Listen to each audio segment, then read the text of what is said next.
Rain is a way of making every humiliation feel colder. It was not the heaviest storm I had ever seen. At 72 years old, I had watched hurricanes bend oak trees over like old men praying. I had watched river water rise to the porch steps of Hartwell House and swallow the rose beds my mother-in-law planted before I was even born. I had stood at my husband's grave with winter rain sliding down the back of my black dress while the pastor shouted scripture over thunder. But that rain, the rain on the night my daughter-in-law threw my suitcases onto the driveway, felt personal. It came sideways, sharp and mean, slapping my cheeks as if it too had chosen her side. One bag landed first. The brown leather one George bought me in Savannah in 1978. It hit the gravel, burst open, and spilled my sweaters into a puddle. The second was my medical bag, the small navy case where I kept my blood pressure pills, arthritis cream, reading glasses, and the photograph of my grandson Noah on his first day of school. It rolled down the driveway, bumping over stones until it stopped against the tire of my old Buick.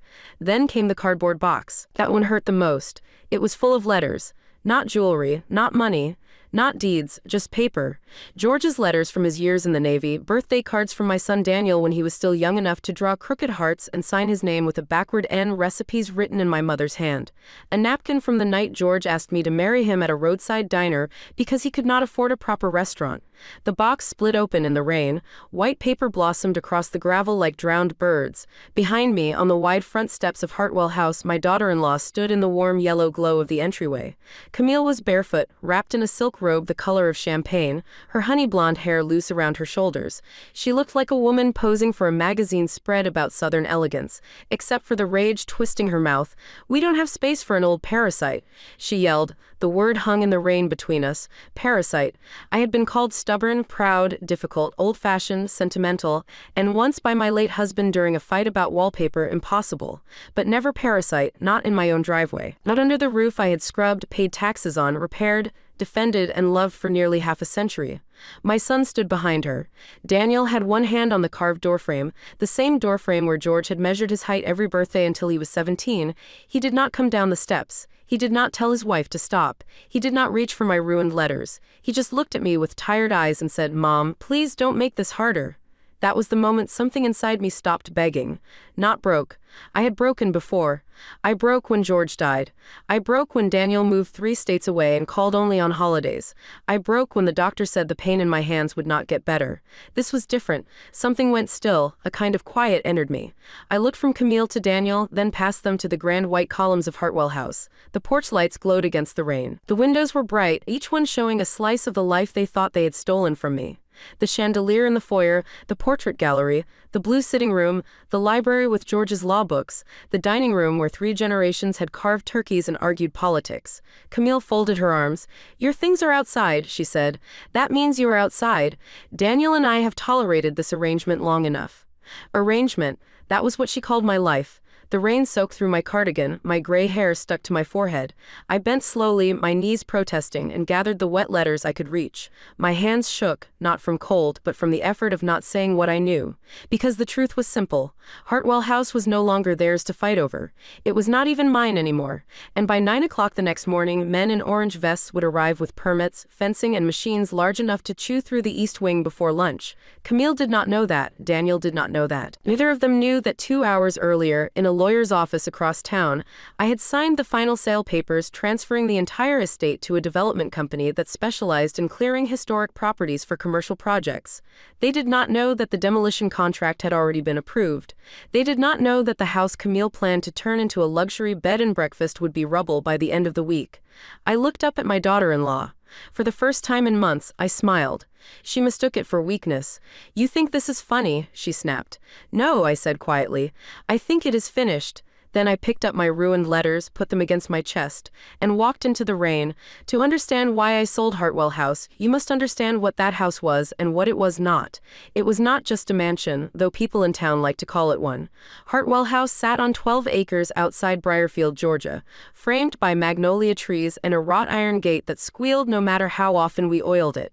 It had 23 rooms, 7 fireplaces, a sweeping staircase, and enough roof problems to humble a millionaire. The oldest part dated back to 1891. The newest bathroom still behaved as if plumbing were a suggestion. It was beautiful in the way elderly queens are beautiful. dignified, demanding, and expensive. When George brought me there as his bride, I hated it. I was 24, city-bred, and convinced old houses were nothing but dust, drafts, and ghosts. Hartwell House was all three. On my second night there, the pipes groaned so loudly I woke George and accused him of hiding a wounded animal in the walls. He laughed until I threw a pillow at him. Then he took me downstairs, made cocoa in a dented saucepan, and told me every story attached to every creaking floorboard. His grandfather had lost the North Pasture during the Depression and won it back in a poker game. His mother had thrown a silver tray at a state senator in the dining room. George himself had carved his initials under the banister after breaking a window with a baseball and blaming the gardener's son. Every house needs someone to remember, he told me. So I became that someone. I learned which windows stuck in summer and which ones rattled before a storm. I learned to patch plaster, polish brass, stretch grocery money, and host charity luncheons for women who inspected my curtains while pretending to admire them. I raised Daniel there. I nursed George there after his first heart surgery. I held his hand in the downstairs bedroom when he died because the stairs had become too much for him. After the funeral, people assumed I would sell. You don't need all this space, they said. They were right. I did not need 23 rooms. I needed George's chair by the library window. I needed the kitchen where Daniel once stood on a stool and helped me cut biscuits. I needed the hallway where I could still hear echoes if I let myself. I needed the garden because grief has to walk somewhere. For 12 years after George died, I kept the house alive on stubbornness and careful budgeting. I rented the pasture to a neighbor for cattle. I sold antique silver I never liked anyway. I took in sewing from church ladies who wanted curtains hemmed just so. I learned how little a woman truly needs when she has already lost what mattered most. Then Daniel came home. He called first, of course. Daniel always called before doing something that would change my life. He had inherited that from his father, the habit of wrapping an announcement in concern. "Mom," he said, "Camille and I have been talking." I was sitting in the sunroom shelling peas. Outside, the hydrangeas had turned a violent blue. "That sounds expensive," I said. He laughed too quickly. No, it's actually practical." Practical meant I should brace myself. Daniel was 45 then, handsome in the polished way of men who spend more time in airports than yards. He worked in commercial real estate, though I never fully understood what he did besides wear suits and say words like portfolio and leverage. Camille was his second wife. I had met her 3 years earlier at a restaurant in Atlanta where the lighting was so dim I could barely see the menu. She was 20 years younger than Daniel, charming as a saleswoman, and beautiful enough to make waiters forget themselves. She called me Miss Evelyn and touched my arm when she laughed. I did not trust her. That may sound unfair, but age teaches you that charm is often a glove worn over a fist. Over the phone, Daniel explained that he and Camille wanted to move into Hartwell House temporarily. Their condo in Atlanta had sold faster than expected. They were between opportunities. Camille had become fascinated with historic properties and thought the house had hospitality potential. "You mean a hotel," I said. "A boutique inn," he corrected. "I live here." "Of course you do, Mom. That's the point. You shouldn't be alone in that big place. We can help." Help. Another word that can wear a costume. 2 weeks later, they arrived with 2 moving trucks, 3 hired men, and Camille's collection of white furniture that looked too delicate for human use. She stepped out of the car wearing oversized sunglasses and surveyed Hartwell House as if it were a horse she might buy. "Oh, Evelyn," she breathed. "This place could be magnificent." "It already is," I said. She smiled without looking at me. "With vision, I mean." Daniel hugged me. He smelled like expensive soap and impatience. "This is going to be good for all of us." For a while, I tried to believe him. At first, Camille performed kindness beautifully. She made herbal tea and asked about my knees. She posted photographs of the porch online, with captions like "Restoring Family Legacy." She told visitors that Hartwell House had called to her, as if the house and I had not been in conversation for 48 years before she arrived. Then small changes began. My blue curtains disappeared from the sitting room, replaced by linen panels she said were more neutral. George's tobacco jar vanished from the library because it sent the wrong message. The family photographs along the staircase were rearranged, then removed, then stored in the attic without asking me. "They clutter the wall," Camille said. "They are the wall," I answered. She blinked. "I don't know what that means." Of course she didn't. Daniel avoided taking sides. That was his great talent. When I complained, he kissed my forehead and said, "Camille's just trying to modernize." When Camille complained, he told her, "Mom needs time." He stood in the middle so long that eventually the middle moved. and I found myself alone on the wrong side. The first real fight happened over the dining room. Camille wanted to paint it white. Not cream, not ivory, white. The room had dark green walls George and I chose in 1986 after an argument that lasted 2 weeks. The color made the mahogany table glow. It made candlelight feel like memory. It made Thanksgiving look like Thanksgiving. It's gloomy, Camille said, holding up a paint swatch. It's formal. I said. It photographs badly. It is a dining room, not an actress. She laughed as if I had made a joke. The next morning I found painters covering the floor. I told them to leave. Camille came in wearing yoga clothes and a smile sharp enough to cut ribbon. Evelyn, you can't keep sabotaging progress. Progress does not need to erase everything. It's paint. It's my home. Her smile dropped. For now, there it was, the first honest thing she had said. I turned to Daniel, who had followed her in with his phone in hand. Did you hear your wife? He sighed. Mom, she didn't mean it that way, but she had. And we all knew it. After that, the campaign became open. Camille began inviting contractors without telling me. Designers came through with tablets, measuring rooms, and discussing guest flow, while I sat in my chair like an outdated appliance they had not yet removed. She applied for permits to convert the carriage house. She hosted wine evenings for local business owners, introducing me as Daniel's mother, who still lives with us.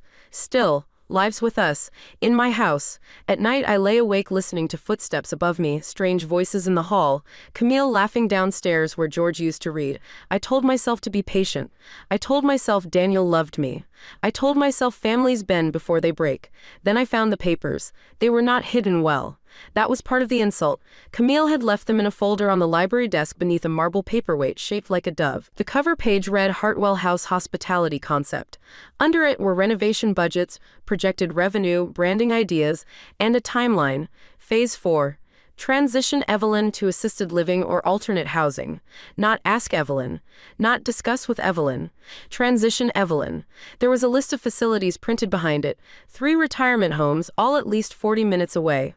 One had a memory care wing circled in blue ink. Even though my memory was sharper than Camille's favorite kitchen knives, I sat at George's desk and read every page. My hands did not shake then. They became very still. That evening at dinner, I placed the folder beside Daniel's plate. He looked at it, then at Camille. She did not even blush. It's preliminary, Daniel said. Preliminary to what, Mom? To removing me, Camille set down her fork. No one is removing you. We're discussing what level of support is appropriate for this stage of your life. This stage of my life is called ownership. Her eyes flashed. Ownership can become a burden. To whom? Daniel rubbed his forehead. Can we not do this? I looked at him for a long moment. He was my only child. I knew the cowlick at the back of his head, the scar on his chin from falling off his bicycle, the way he used to crawl into my bed during thunderstorms. I had loved him through fever, debt, divorce, silence, and disappointment. But love does not make blindness noble. You knew, I said. He did not answer.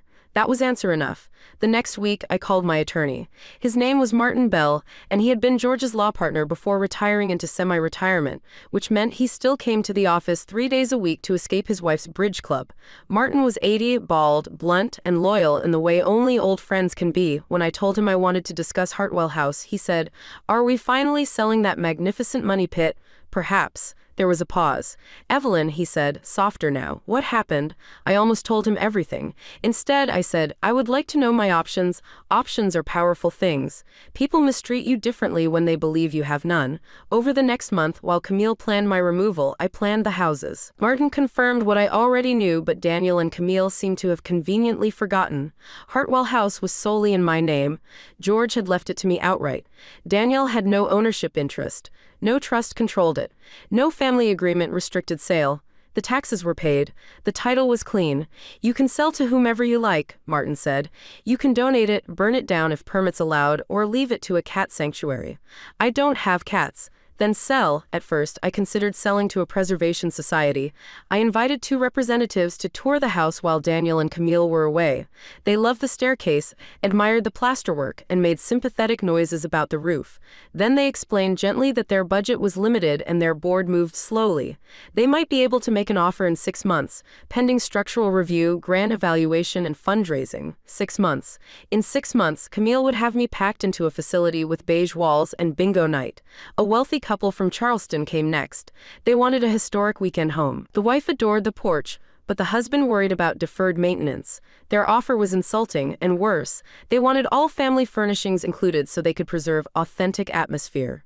Authentic atmosphere meant my dead husband's desk under a stranger's laptop. Then Martin mentioned a development company. Before you say no, he warned, listen, the company owned the commercial parcels along the highway. They wanted Hartwell land not for the house, but for the frontage and acreage. A private medical complex was planned nearby. They had been buying properties for months. My land was the missing piece. They'll pay far above what any preservation buyer can, Martin said, but they will demolish. I looked out his office window at the courthouse square where George had once carried Daniel on his shoulders during a Christmas parade. Could they move the house? They won't. Could I require it? You could try. It would likely walk away. That night, I sat alone in the library and asked George what he thought. Not out loud. I am old, not theatrical, but I asked him in the private way widows ask questions into rooms that no longer answer. Could I let strangers destroy our house? The clock ticked. Rain tapped the windows. Somewhere upstairs, Camille laughed at something Daniel said. Then I realized the question was wrong. The house was already being destroyed. Not by bulldozers, by entitlement, by greed, by white paint and business plans and the quiet erasure of every life that had made the place matter. Camille did not want Hartwell House. She wanted the shell. She wanted columns for photographs, history for branding, and me gone before check-in. If the house had to die, it would not die serving her. That was when my revenge began, though I did not yet call it that. I called Martin the next morning. Begin negotiations, I said. He was silent for a moment. Are you certain? No, but I am decided. The sale took 8 weeks. Those weeks were a masterclass in swallowing poison without changing expression. Camille planned, ordered, staged, and schemed. Daniel drifted through rooms looking relieved that someone else had taken charge. I watched them both and said little. Camille mistook my quiet for surrender. She became almost cheerful. She brought me brochures for a senior community called Willowmere Gardens, where the lobbies smelled, in the photographs at least, like artificial flowers and disinfectant. They have activities, she said. Water aerobics, movie nights, a craft studio. How lovely, and the apartments are manageable, no stairs. I have managed stairs for 72 years. That's the point, Evelyn. You shouldn't have to. I looked at her carefully. When do you imagine this move happening? She brightened, encouraged by what she thought was cooperation. Soon, before the main renovations. It'll be easier for everyone. Everyone, I repeated. She touched my shoulder. You'll see, once you're settled, you'll thank us. I thought of the demolition clause I had initialed 2 days earlier. I expect I will surprise you. Daniel noticed changes eventually. Not the legal ones. He noticed my calm. One evening he found me wrapping china in newspaper in the butler's pantry. It was my mother's china, not Hartwell china, and therefore mine to take. He leaned in the doorway with a beer in his hand, cleaning out, sorting. Camille said you've been more reasonable. I placed a saucer carefully in the box. I have been thinking about Willowmere, about many things. He came closer. For a moment I saw the boy he had been, hovering near me after breaking something, hoping confession might become unnecessary. Mom, I know this hasn't been easy. No, but we're trying to build something. Camille has real vision. This house could be income producing. It could stay in the family because of her. I looked at him then. In the family, his face reddened. You know what I mean. I know exactly what you mean. You mean under your control. That's not fair. Fairness left when you discussed putting me in assisted living behind my back. He flinched. That was just one option. Was asking me one option. He set the beer down. You make every conversation impossible. No, Daniel, I make some conversations honest. He walked away. That was his pattern. As a child, he had run to his room when ashamed. As a man, he ran into silence and called it peace. The final betrayal came 3 days before the sale closed. I woke from an afternoon nap to voices in the hallway outside my bedroom. Camille was speaking softly, but not softly enough. She's getting worse, she said. Daniel murmured something I could not catch. I'm serious. The mood swings, the paranoia, the hoarding. Did you see the boxes? She's hiding documents now. My breath slowed. She may not be competent to manage the property, Camille continued. Daniel said, don't go there. I'm just saying, if she does something irrational, we need legal standing. Legal standing. I sat up in bed. She won't sell, Daniel said. She'd never sell. She loves this place too much. There was comfort in his voice. The comfort of a man counting on his mother's sentiment as a lock. Camille answered, then we need to protect it from her. I waited until their footsteps faded. Then I called Martin. I need to close immediately, I said. He heard something in my voice and did not argue. The buyers were delighted to accelerate. Money can move very quickly when it wants land. By Friday afternoon, I sat in Martin's conference room wearing my best navy dress and George's wedding ring on a chain under my collar. The documents were stacked before me. Outside, thunderheads gathered over Briarfield. Martin read each page aloud because he knew I wanted no surprises. Purchase agreement, transfer documents, escrow instructions, demolition notice acknowledgement, possession terms, compensation, confidentiality provisions until recording. At the end, he slid the pen toward me. "You can still stop," he said. I thought of Camille's voice saying, "Old Parasite, no," that came later. Then I thought of transition Evelyn. I thought of memory care circled in blue ink. I thought of Daniel saying she'd never sell because she loves this place too much. I sign. My name looked smaller than I expected. Evelyn Margaret Hartwell. With each signature, the house moved farther from me and closer to the machines waiting on an industrial lot outside town. When the final page was notarized, Martin closed the folder and placed his hand over mine. "It's done." I nodded. "Funds will clear Monday," he said. "But the transfer is effective. The company takes possession according to the notice schedule. They agreed to begin site preparation tomorrow morning because of their construction timeline. Tomorrow morning, yes. They'll post the property and secure the perimeter. Actual structural demolition may begin after utility checks, but they intend to move quickly." I imagined Camille in her champagne robe watching orange fencing go up across the lawn. "Good," I said. Martin studied me. "Do they know?" "No, Evelyn. They will," he sighed. "Where will you go tonight?" I had arranged that too. Contrary to Camille's assessment, I was not incompetent. I had rented a small furnished cottage near the river for 3 months under my maiden name. After that, I planned to buy a condominium with an elevator, morning light, and not a single historic roof tile to worry over. "I have a place. Do you need help moving?" I moved what mattered. That was true. Over the previous weeks, I had quietly removed the things I could not bear to lose. George's letters, family photographs, my mother's china, Daniel's childhood drawings, a quilt my grandmother made, a few books, the tobacco jar Camille hated, and the carved measuring board from the doorframe. Martin's grandson helped me one morning while Camille was at a spa consultation and Daniel was in Atlanta. The rest I left. Furniture can become a cage if you worship it. When I returned to Hartwell House from the closing, the storm had begun. Camille met me in the foyer with fury already loaded. "Where have you been?" I put my purse on the table. "Out. We had the designer here at 3. You knew that." I did not. "I told you at breakfast." "You announced it at breakfast. That is different." Her eyes narrowed. "I am done with this attitude." I looked past her to Daniel, who stood near the staircase. "Are you?" Camille laughed once. "Yes, actually I am." She pointed toward my bedroom hall. "Pack whatever you need for a few days. Daniel and I have decided it's best if you stay elsewhere while we reassess." Daniel looked down. My heart did one hard, painful beat. Even after everything, even after the sale, some foolish part of me had hoped he might stop her at the edge. Not for the house, for me. I wanted my son to say, "No, Camille, this is my mother." I wanted the boy with the backward end to return just long enough to defend the woman who had spent her life defending him. He did not. "Elsewhere," I said. Camille's voice rose. "Yes, elsewhere. A hotel, a friend's, wherever. You cannot keep poisoning this house, our home," she snapped. There it was again, theft in plain language. Something in my face must have frightened Daniel because he stepped forward. "Mom, maybe just for tonight. Everyone needs to cool down." Camille spun on him. "No, not one more night. She manipulates you every time." I walked into my bedroom, took the suitcase I had already packed, and placed the last few items inside. My hands were steady. I heard them arguing in the foyer. Camille's voice cut high, Daniel's stayed low and useless. When I returned, Camille grabbed the suitcase handle. "I'll help," she said. "Take your hand off my bag," she smiled. "Or what?" I did not answer. She took the bag anyway, marched to the front door, and threw it into the rain. Then another, then the box of letters I had foolishly left by the hall table because I meant to take it last. When the box split open, I almost told her. I almost said, "Enjoy your last night in the house you stole." But revenge is not a scream.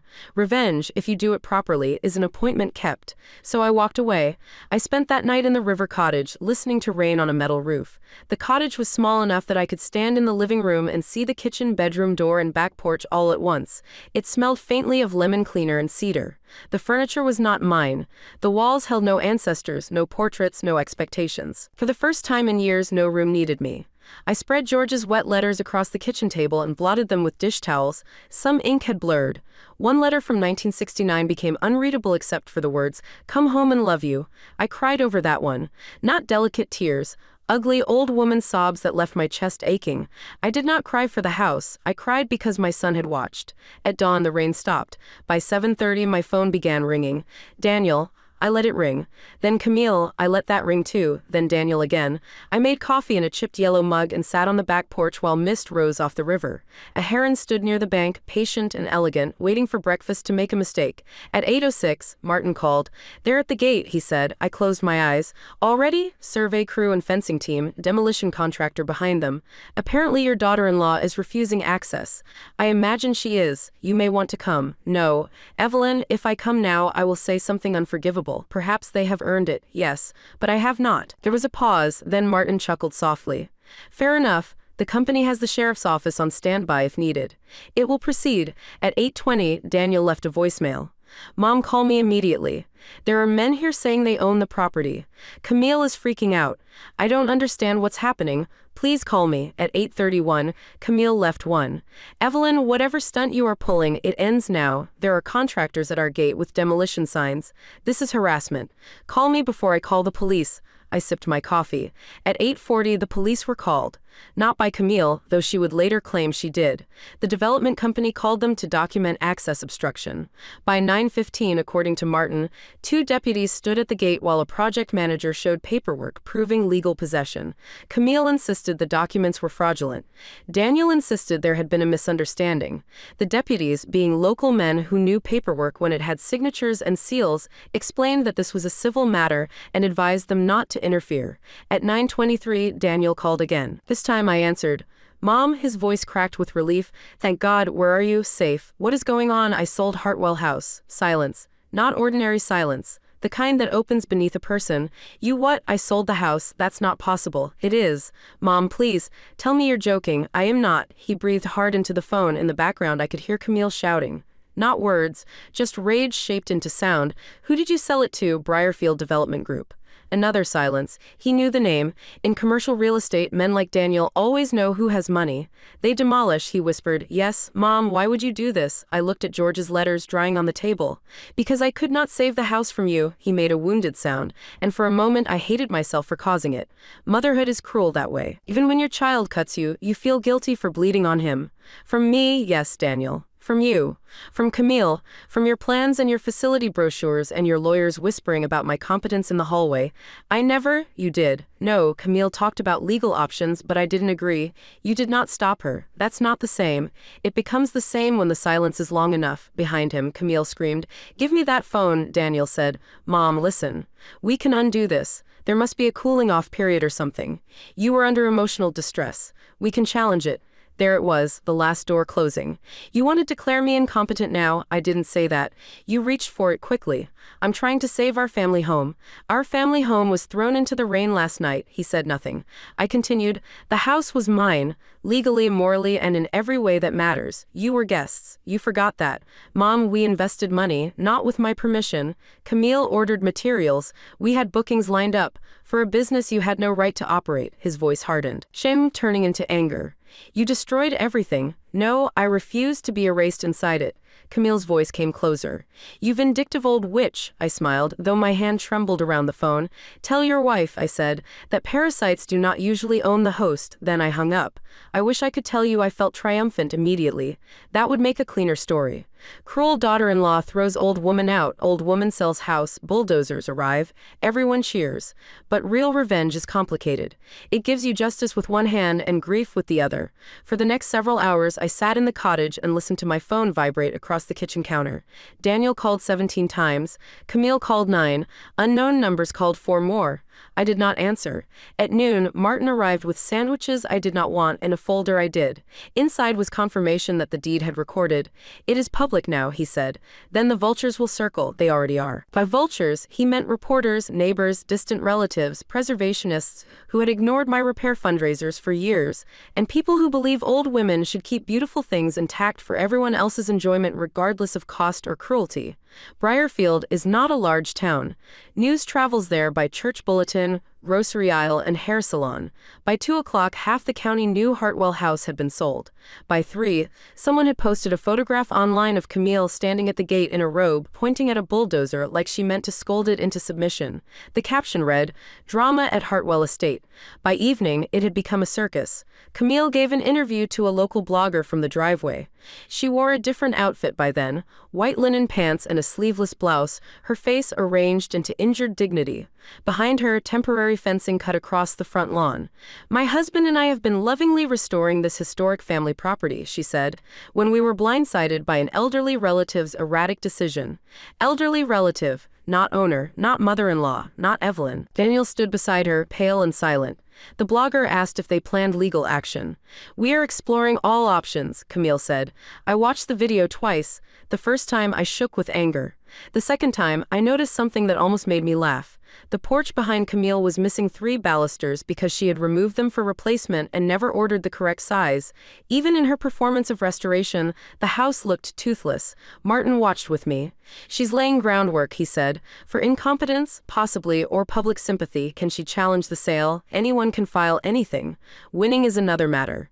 You had independent counsel, medical clearance from last month's insurance exam, clear title, fair consideration, and documented intent." I looked at him. "Documented?" He opened the folder and removed a sealed envelope. "I hoped we wouldn't need this." I recognized my own handwriting. For weeks, Martin had insisted I write a statement explaining my decision. Not for court necessarily. For myself, he said. For clarity. I had written it at midnight in the library while the house creaked around me. In it, I described the pressure, the plans to remove me, the unauthorized business preparations, and my reasons for selling. I had included copies of Camille's Hartwell House hospitality concept, the assisted living brochures, and photographs of renovations begun without consent. Most importantly, I had written one sentence Martin underlined before sealing the envelope. "I am not selling Hartwell House because I misunderstand its value. I am selling it because I understand exactly what people are trying to do with it." Martin tapped the page. "You were not confused, Evelyn.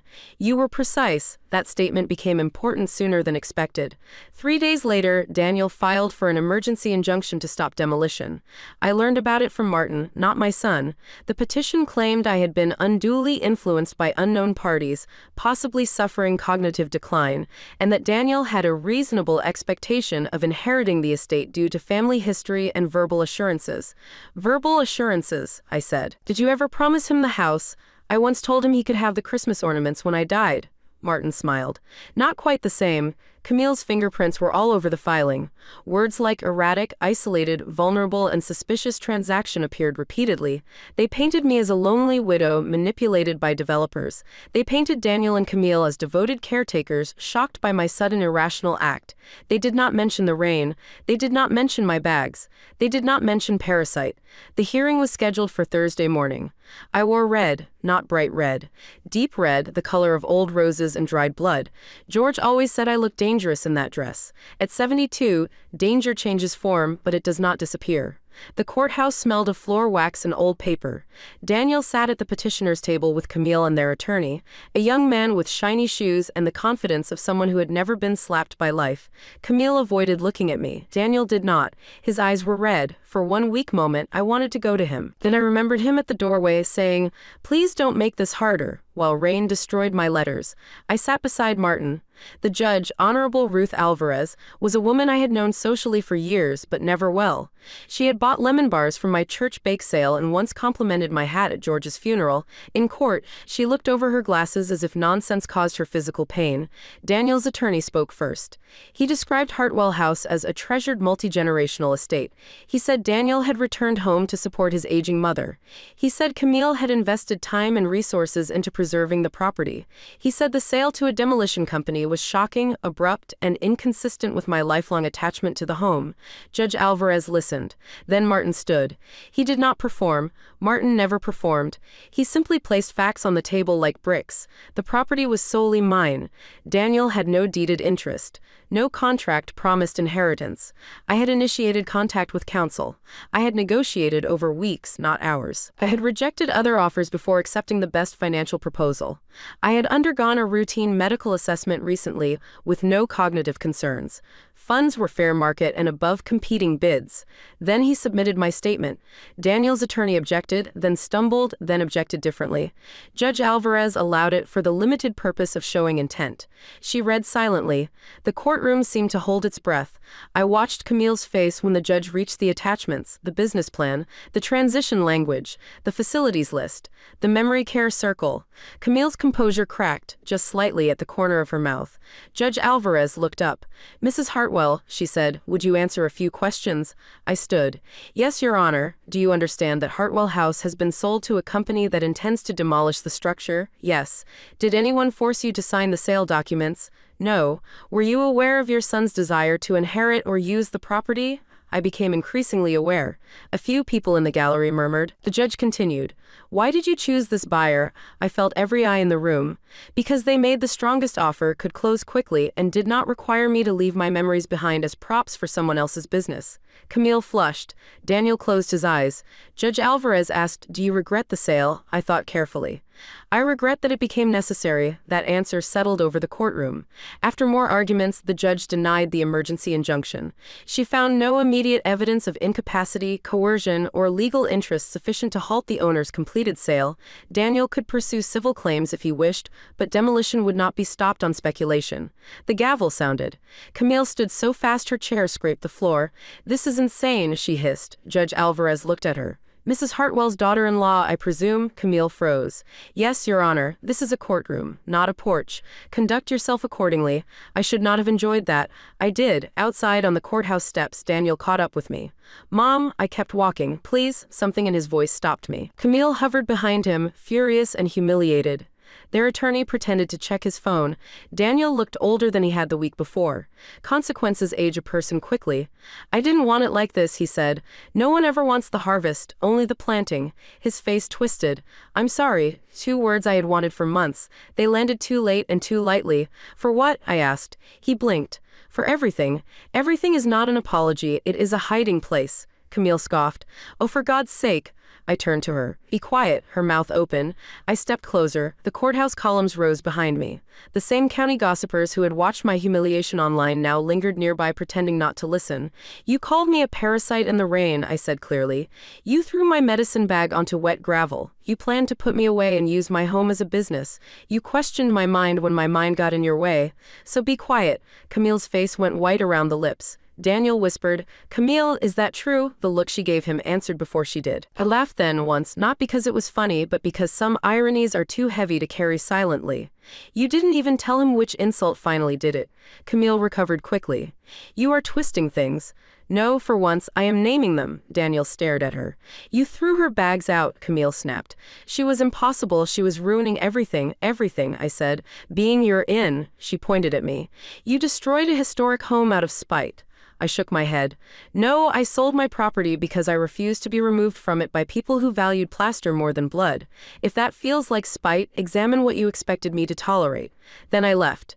Behind me, for the first time, Daniel did not follow his wife immediately. The demolition of Hartwell House took 5 days. I did not attend the first day. I thought I could be noble and stay away.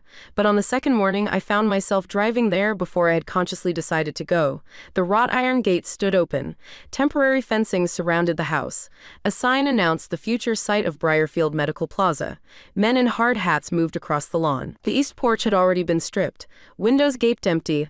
The house looked shocked. I parked across the road beneath a live oak. For an hour I watched. A machine with a long metal arm bit into the old sunroom. Glass shattered. Wood cooked. Dust rose in pale clouds. The sound was awful. Not just loud, but intimate, like bones breaking. I cried again, this time for the house. A truck pulled up behind me. Martin got out carrying 2 coffees. "Thought I'd find you here," he said. "I'm ridiculous." "No, you're grieving. They'll say I hated it." "Let them. I loved it."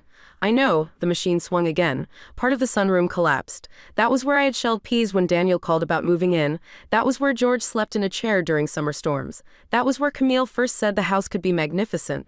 Not knowing it had been magnificent before her mother was born, Martin handed me a coffee. "Love does not require preservation at all costs," he said. I wiped my cheeks. That sounds like something a lawyer says when he doesn't know what else to say. It is, but it's also true. On the fourth day, Daniel came. I saw his car slow at the gate, then pull onto the shoulder. Camille was not with him. He stood for a long time with his hands in his pockets watching what remained of the central hall. I almost drove away. Instead, I got out. He heard my door and turned. His face crumpled in a way that made him look 6 years old. Mom, Daniel, we stood several feet apart while machines growled in the background. He said, she left. I did not pretend not to understand. Camille, he nodded. For Atlanta. She says she can't be married to a man who lets his mother ruin their future. I looked at the half-demolished house. And what do you say? I don't know yet. It was the most honest answer he had given me in years. He rubbed his eyes. I found the folder, the original one, the plans. I knew about some of it, but not all. Not the memory care thing. You knew enough. Yes, his voice broke. I knew enough. The machine paused as workers adjusted something near the foundation. In the sudden quiet, birdsong returned, absurd and cheerful. Daniel said, I told myself I was keeping peace. Peace for whom? He nodded. For me, that mattered. Not because it fixed anything, because truth is the first tool for rebuilding, if rebuilding is possible. I was angry at you, he said, for being old. The word startled me. He looked ashamed, but kept going. Not old. That sounds terrible. I mean, after Dad died, coming home felt like walking into loss. You were here with all of it. Every room was a reminder that time was moving and I couldn't stop it. Camille made it feel like we could turn it into something new, something profitable, useful, alive. And I was the reminder that it was also a home. Yes, I let that settle. Growing old in front of your children is a strange burden. You become evidence in a case they are trying not to hear. I am sorry Dad died, I said. I am sorry the house made you feel trapped, but I will not apologize for surviving in it. He cried then, quietly, with one hand over his eyes. I wanted to hold him. I did not. Forgiveness offered too cheaply becomes permission for the next wound. So I said, I love you, Daniel. But I do not trust you. He nodded as if the words hurt and deserved to. I know. If you want a relationship with me, it will not begin with inheritance, property, or Camille's version of events. It will begin with the truth, all of it. She threw your bags out. Yes. I should have stopped her. Yes. I should have chosen you. I swallowed. Yes, the demolition crew started again. The machine turned toward the library. Daniel looked at me in alarm. Do you want to leave? I watched the metal teeth press into the wall where George's law books once stood. No, I said. I want to see it through. So we stood together, mother and son, while the library fell. That was not reconciliation, not yet. It was not a movie embrace with music swelling while dust sparkled in sunlight. It was uglier and more useful. It was two people watching the cost of cowardice become visible. When the last wall came down on Friday, I felt something loosen in me. The space where Hartwell House had stood looked impossibly open. Without the columns, without the roofline, without the long shadow of family expectation, the hill seemed smaller, just land. Red clay, broken brick, tire tracks, and sky. I walked the perimeter after the crews left. The project manager, a polite man named Luis, allowed me in with a hard hat and escort. I found a piece of green-painted dining room plaster near the edge of the debris pile. I picked it up and put it in my pocket. Not everything needs to be saved, but some things ask. Months passed. The lawsuit Daniel filed quietly disappeared. Martin said the attorney likely advised him that grief was not a legal theory and expectation was not ownership. Camille filed for divorce before Christmas. In her petition, she listed loss of anticipated business opportunity among the marital strains. That phrase made Martin laugh so hard he had to remove his glasses. Daniel moved into an apartment in Briarfield. Not with me. That was important. He needed to learn how to live without leaning on a woman, mother or wife, to arrange his conscience. He found work with a smaller real estate office and, to my surprise, began volunteering with the County Historical Society. I asked him once if that was penance. He said, education. Good answer. We had dinner every other Sunday at a restaurant neither of us had history with. The first few meals were awkward. We discussed weather, books, his work, my new condo, anything but the house. Then slowly, truth entered in manageable portions. He apologized properly on the third dinner. Not for everything. He came with a handwritten letter and read it aloud, though his voice shook. He apologized for letting Camille disrespect me, for participating in plans to remove me, for valuing future profit over present duty, for assuming inheritance gave him rights over my life, and for standing in the doorway while I was humiliated. I don't expect forgiveness, he said at the end. I want to become someone who would not do that again. That was the first sentence that mattered. I can work with that, I told him. Forgiveness did not arrive like lightning. It came like a cautious cat, appearing at a distance, retreating when startled, returning when the room stayed quiet. As for me, I bought the condominium. 2 bedrooms, 1 balcony, no stairs, no leaks, no portraits judging the furniture. In the morning, sunlight fills the kitchen. In the evening, I can see the river if I lean slightly to the left. I kept George's chair, though it looks oversized in the living room. The tobacco jar sits on a shelf. The measuring board from the old doorframe hangs in the hallway. Daniel touched it the first time he visited and cried again, but only a little. The money from the sale did not make me extravagant. It made me free. I paid my medical bills. I set up a fund for my grandson Noah's education, structured so neither Daniel nor any future Camille could touch it. I donated to the Historical Society with one condition. The money would support elderly homeowners maintaining historic properties while retaining ownership and dignity. Martin called that poetic. I called it practical. I also bought something ridiculous. A red raincoat. Not burgundy, not tasteful, red. Red as a stop sign. I wore it the first storm after moving in and walked 3 blocks just because I could. Cars passed. Tires hissing on wet pavement, rain tapped the hood, my knees hurt, my hands ached.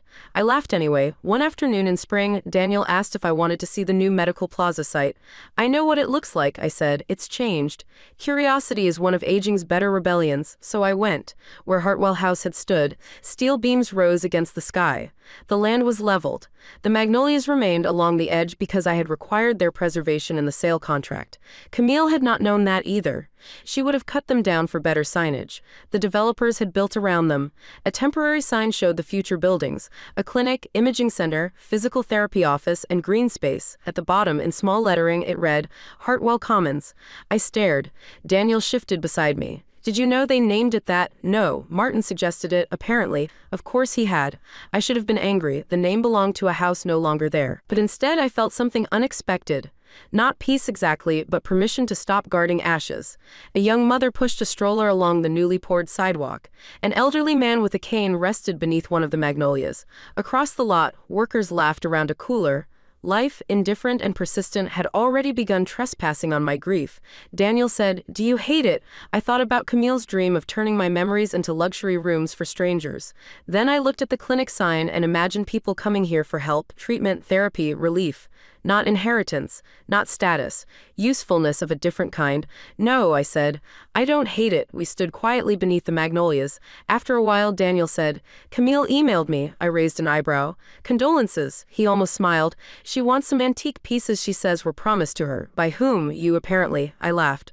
A real laugh. What did you tell her? That parasites don't usually leave antiques behind. I looked at him sharply. He winced. Too much? No, I said. Just enough. That evening, back in my condo, I opened the box of George's letters. The damaged one from 1969 had dried stiff and wrinkled. Most of it remained blurred, but those 2 phrases were still visible. Come home and love you. For a long time, I thought home was a place that held your memories. Now I know home is also the right to decide what happens to them. People in Briarfield still talk about Hartwell House. Some say I was ruthless. Some say I was brilliant. Some say age made me reckless. Others say Daniel got what he deserved. A few preservation ladies still purse their lips at me in the grocery store as if I personally knocked down every column with a hammer while cackling. Let them. They were not there in the rain. They did not kneel on gravel gathering a dead man's letters while a woman in silk called them a parasite. They did not look at their only child and watch him choose comfort over courage. They did not find their future circled in a memory care brochure by someone who wanted the house more than the human being inside it. I was not ruthless. I was late to admitting my son could fail me, late to seeing Camille clearly enough to act, late to understanding that dignity defended after the insult is still dignity. But I was not too late. That is what matters. Sometimes revenge is loud. Sometimes it is a courtroom gasp, a denied injunction, a bulldozer at sunrise. And sometimes revenge is a 72-year-old woman in a red raincoat, standing dry under her own hood, watching the storm pass over a home no one can throw her out of. My daughter-in-law thought she had tossed me into the rain. She did not understand. She had only thrown me out of a house I had already let go. And by the time she realized it, the keys in her hand opened nothing but air.